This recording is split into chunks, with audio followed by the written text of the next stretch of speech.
doctora Vania Landívar. En este día, nosotros vamos a dar a conocer dos casos fundamentales acerca de delitos sexuales. El primer caso trata específicamente de la agresión sexual en una mujer adulta y el segundo caso trata de una agresión sexual en un menor de edad. Es por ello que vamos a empezar con el primer caso. Evidentemente, tal como lo dijo Margaret Sanger, nos señala que ninguna mujer puede llamarse a sí misma libre cuando no tiene el control sobre su propio cuerpo. De esta manera abordamos el caso 1. El caso 1 trata de una señora llamada María Peña Almares, de 42 años de edad, de sexo femenino, de estado civil casada, y evidentemente el examen que se le hizo a esta persona es el siguiente, tanto físico, ginecológico y proctológico. ¿Cuáles son los antecedentes que refieren la víctima? Es decir, María Peña Almares. Evidentemente, esta señala haber sufrido una agresión sexual en fecha 4 de junio de 2019 a horas 3 de la tarde. Y evidentemente, ese mismo día fue el que ella hizo la denuncia. ¿Cuál es el examen que se le ha hecho a la presente persona, a la víctima? Señala que en el examen físico extragenital, en la cabeza no tenía ninguna lesión, en la cara tenía una equimosis tenue y un edema de 5.4 centímetros. Además de otro tipo de cicatrices que también la persona ya tenía antiguamente, como también edemas y más equimosis en el ámbito, en la cara, exactamente. En el cuello no presenta ninguna lesión, en el tórax tiene una equimosis de 3.5 por 1 centímetros en la región mamaria izquierda. En el abdomen, igual manera, no presenta ninguna lesión. Y en los miembros superiores, evidentemente tiene una equimosis de 3.2 centímetros en el hombro izquierdo y una equimosis 2.5 por 2 centímetros en la cara externa tercio medio de antebrazo izquierdo. Y evidentemente en los miembros inferiores no tiene ninguna lesión reciente. Ahora bien, el otro examen que se realizó a la víctima es el siguiente, el examen paragenital, donde evidentemente no se evidencia ningún tipo de lesión. En el examen genital, lo propio, los labios mayores, labios menores, el meato uretral y la membrana himenial. En todo caso, la membrana himenial sí presenta unos desgarros, ahora 6, 7 y 9, pero los labios mayores, labios menores y el meato uretral se encuentran en un estado normal. Ahora bien, algo muy importante que tenemos que tomar en cuenta, la menarquia en la víctima fue a los 14 años. ¿A qué me refiero? Su primera menstruación fue a los 14 años. Y ella inició su vida sexual a los 20 años de edad. Por otra parte, en el examen anal que se realizó a la víctima, tampoco se han evidenciado lesiones. En la piel perianal, pliegues anales y en el tono esfínter se encuentra todo con total normalidad. De esta manera, las conclusiones que nos presenta el certificado médico de la víctima es lo siguiente, que evidentemente se evidencian desgarros antiguos en la membrana himenial y evidentemente contiene policontusión. Asimismo, se han tomado muestras fundamentales, importantísimas, en los cuales son 3 hisopados en la región vaginal, para que este pueda ser enviado a examinarse. De esta manera vamos a responder la pregunta número 1 al caso. La pregunta número 1 nos señala lo siguiente. Dice, según los antecedentes del hecho y los hallazgos encontrados en el examen físico extragenital, paragenital, genital y anal, además de los antecedentes ginecobstétricos, las conclusiones del certificado permiten descartar una violación. Evidentemente, para analizar y responder esta pregunta, tenemos que basarnos en los 3 exámenes que se le ha hecho a la persona, tanto en la parte extragenital, paragenital y genital, para dar a conocer si evidentemente se puede descartar que no hubo violación o hubo violación. En el examen físico extragenital, es decir, en toda la parte del cuerpo, evidentemente, como lo mencionaba anteriormente, en la cara existe una equimosis tenue y edema de 5.4 centímetros, que se extiende de la región preauricular derecha a la mejilla derecha. De esta manera, también se tiene una equimosis tenue de 3.3 centímetros en la región preauricular izquierda. además de una laceración en la mucosa interna del labio superior, sensibilidad en la arcada dentaria superior a la palpación. Además, en el tórax, evidentemente se tiene una equimosis de 3.5 por 1 centímetros en región mamaria izquierda. En los miembros superiores se tiene una equimosis de 3.2 centímetros en hombro izquierdo. También se presenta una equimosis de 2.5 por 2 centímetros en cara externa del tercio medio del antebrazo izquierdo. De esta manera, que las agresiones que la persona debería presentar para señalar que sí hubo una agresión sexual, que evidentemente hubo una agresión sexual, es un examen muy detallado. Evidentemente, para señalar que hubo una agresión sexual en la víctima, podría referirnos que tuvo una agresión en las extremidades inferiores, hablando exactamente de los muslos, que son una parte muy delicada que de una u otra manera pudo haber sido dañada en la agresión sexual. Ahora bien, de acuerdo con el examen externo paragenital, tal como lo podemos ver acá, en el área genital, comprende los genitales externos, la región anorrectal y el peride. En el área paragenital está representada por la cara interna de los muslos, como lo mencionaba anteriormente, las nalgas y la parte baja de la pared anterior del abdomen. Y por último, el área extragenital, como lo señalaba igual anteriormente, es la porción restante de la superficie del cuerpo. Ahora bien, teniendo en cuenta que en el área paragenital, de acuerdo con el certificado, tampoco existe ninguna lesión que se pueda encontrar en la víctima. Ahora bien, para determinar de una u otra manera si hubo o no violación, también debemos basarnos con el examen, de acuerdo con el examen genital, que evidentemente nos señala lo siguiente. Los labios mayores están normales, los labios menores de igual manera se encuentran normales, el meatro uretral lo propio, además que la membrana himeneal presenta evidentemente desgarros antiguos, ahora 6, 7 y 9, según las agujas del reloj, teniendo en cuenta que la persona ya había iniciado su vida sexual a los 20 años de edad. Ahora bien, ¿cómo podemos concluir este análisis que hicimos de las 3 regiones fundamentales, que si hubo o no hubo violación?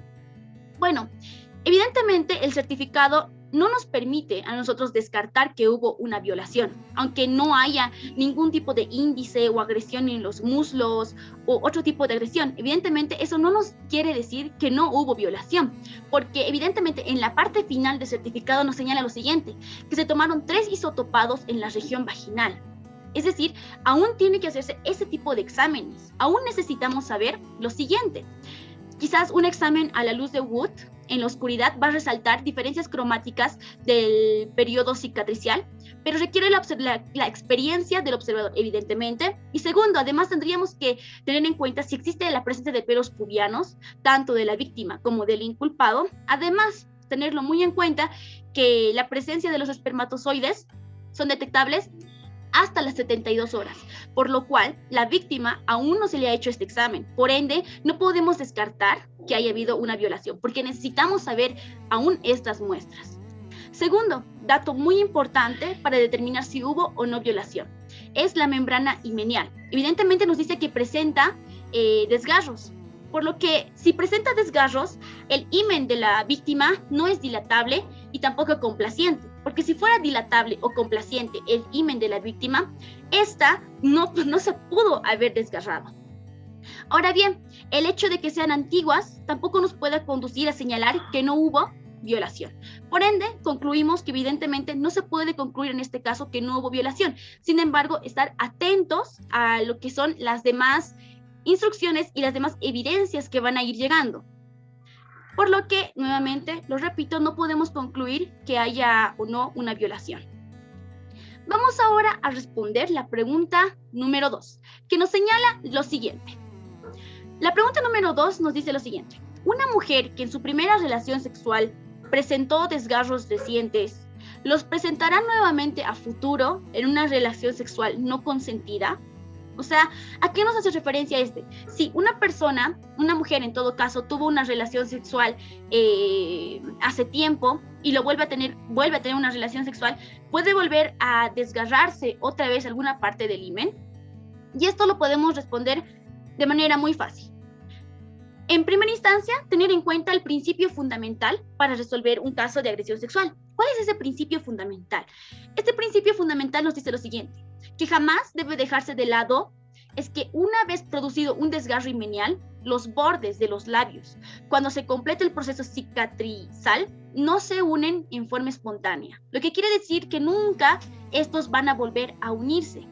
Segundo, tenemos que tener en cuenta que evidentemente la persona que tuvo un desgarro antes en el himen puede volver normalmente a presentar otro desgarro en el himen. O sea, es lo más común que puede verse. ¿Por qué? De acuerdo con la producción del primer desgarro, obviamente se va a determinar un himen lobulado. Segundo, los siguientes desgarros que van a tener cuando vaya a tener alguna relación sexual con torpeza, brusqueza u otros, también pueden presentar desgarros. En estos casos ya van a formar carúnculas himeniales. Sin embargo, mientras sea la vida sexual activa de la mujer, mientras más activa sea su vida sexual, evidentemente va a llegar en un momento donde puede desaparecer el himen. Y si desaparece el himen, evidentemente no se puede encontrar este tipo de desgarros en el himen presentado. Pero esto varía y es fundamentalmente recalcarlo que depende del himen de la víctima, de la mujer en todo caso.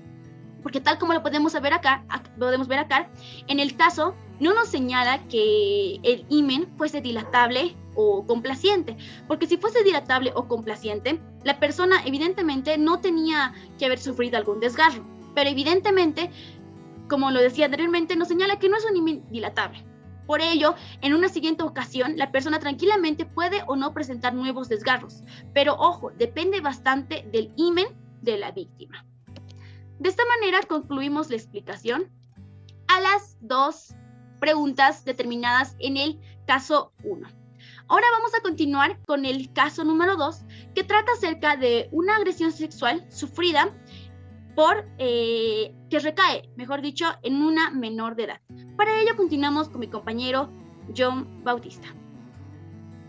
Muy buenos días, doctora. Mi nombre es John Bautista y yo le voy a hablar acerca del caso 2.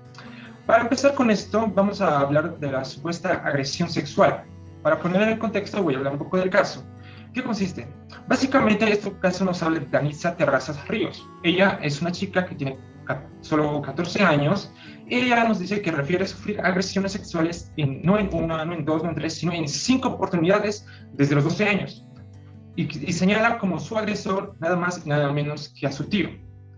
Ahora, posteriormente, ella refiere que ella tiene una relación con una persona que tiene 39 años. Además, menciona que tanto la niña como esta persona tienen relaciones sexuales consentidas, pero posteriormente vamos a ver que esto no tiene nada que ver, no tiene ninguna relevancia. Posteriormente lo voy a explicar. Ahora, estas dos personas también conviven desde hace 2 meses juntos. Y además es importante mencionar para responder a las siguientes preguntas que su último contacto sexual fue el 9 de junio del año 2019. Ahora, nos vamos a los hechos luego de ocurrido el hecho, ¿vale? Aquí vamos a hablar de lo que es la revisión médica, el examen físico extragenital y por tercero los antecedentes gineco-obstétricos. Primero, la revisión médica. Básicamente aquí se menciona, claramente lo dice el certificado, que el paciente es poco colaborativa con el interrogatorio, pero colabora con la evaluación médica. Ahora, respecto al examen físico extragenital, que básicamente es muy importante, sabemos que es la parte restante de la superficie del cuerpo y lo que nos interesa sobre todo son lo que es el cuello, las mamas, las muñecas, el tobillo. ¿Qué nos dice el certificado médico? Que nos identifican lesiones. Ahora nos vamos con el antecedentes gineco-obstétricos. ¿Qué nos dice esto? Nos dice, básicamente es importante mencionar que estos antecedentes incluyen, entre otros, información sobre los periodos menstruales, el uso de anticonceptivos, los embarazos y otras cosas más. ¿Qué nos dice el certificado médico?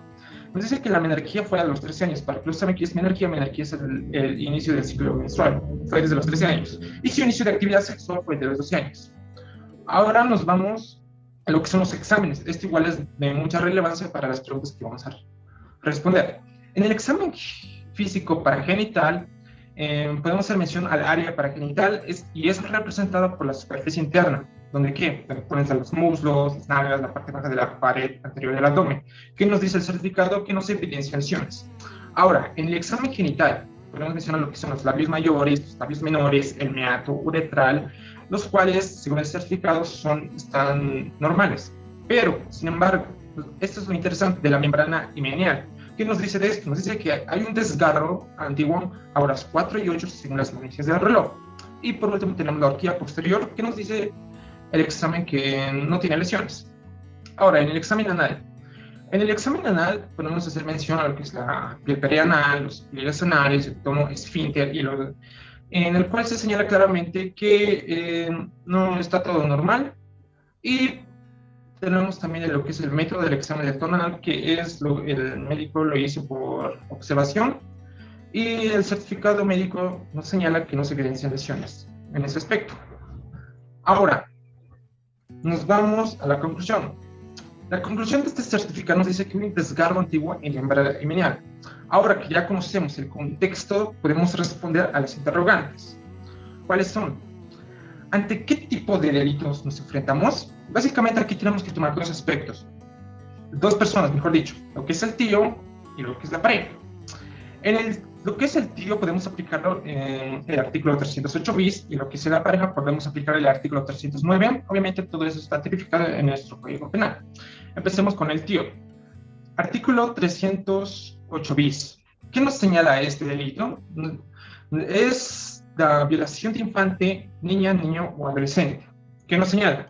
Si el delito de violación fuere cometido contra persona de uno u otro sexo menor de 14 años, ojo, esto es relevante. ¿Por qué? Porque recordemos que su tío abusaba de esta desde los 12 años. ¿Qué nos dicen? Será sancionado con privación de libertad de 20 a 25 años. Es decir, que su tío estaría privado de libertad de 20 a 25 años, así no haya uso de la fuerza o intimidación y se alegue el consentimiento. Ahora, respecto a la otra persona con la que esta persona sostiene a relaciones sexuales, podemos estipularlo con el artículo 309, que es el estupro. ¿Qué nos dice? Que mediante seducción o engaño tuviera acceso carnal a persona de uno u otro sexo mayor de 14 años y menor de 18 años, y eso es relevante. ¿Por qué? Porque ahora esta chica es mayor de 14 años, por ende, la conducta de este señor sí se aboca a este tipo penal. ¿Qué nos dice? Que este tío podría ser sancionado con una privación de libertad de 3 a 6 años. Ahora sí nos podemos ir a la segunda pregunta. ¿Qué nos dice? En relación al examen físico, ginecológico y proctológico, podemos concluir que el adolescente fue víctima de una o varias agresiones sexuales. Para responder esas preguntas vamos a abocar tres aspectos. Uno, en la relación al examen físico, en relación al examen ginecológico y en relación al examen proctológico. Empecemos en relación al examen físico.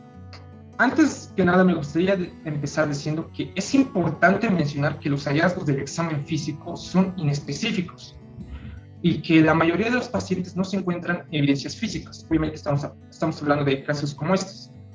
Ahora, encontré una interesante clasificación que me gustaría compartirla, el cual que se clasifican en inespecíficos, sospecha de abuso sexual, casos de certeza de abuso sexual. En los inespecíficos tenemos lo que son las erosiones, vulvovaginitis, el himen amplio, y en las sospechas de abuso sexual tenemos lo que es la cicatriz himenial, escotadura, himen adelgazado, lesiones de la horquilla o enfermedad de transmisiones sexuales. Ahora, esto es importante, en los casos de certeza de abuso sexual están el embarazo, que es el hallazgo de semen, lo que igual mi compañera ya hablaba anteriormente, espermios, fosfatasas ácidas, gonorrea, e incluso VIH positivo.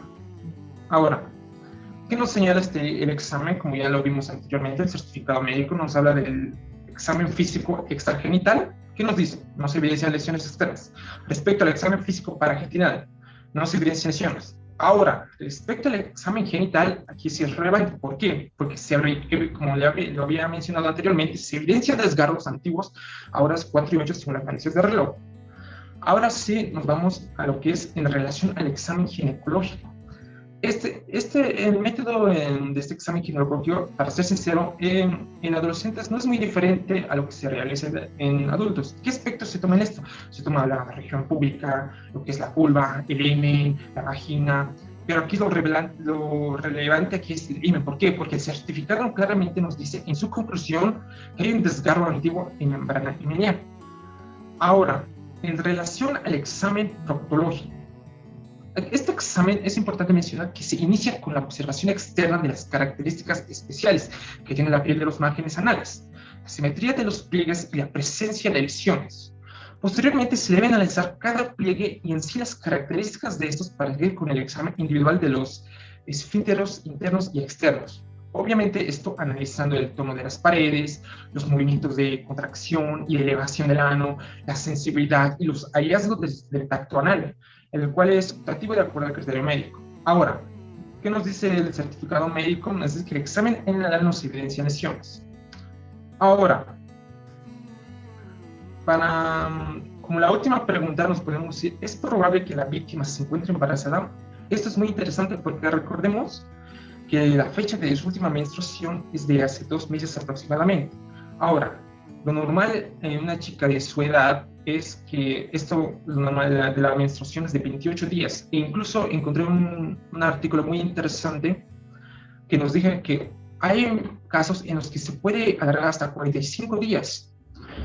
Pero aquí nosotros consideramos que la probabilidad de que esta niña se encuentre embarazada es muy alta, porque claramente el certificado médico nos menciona que su última menstruación puede ser 2 meses aproximadamente. Así que concluimos que sí, lo más probable es que sí esté esperando un ser humano en gestación.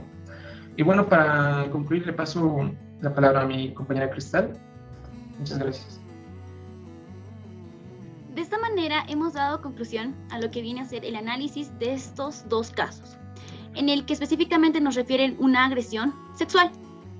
De esta manera podemos concluir con una frase que nos señala Kyle Stephens.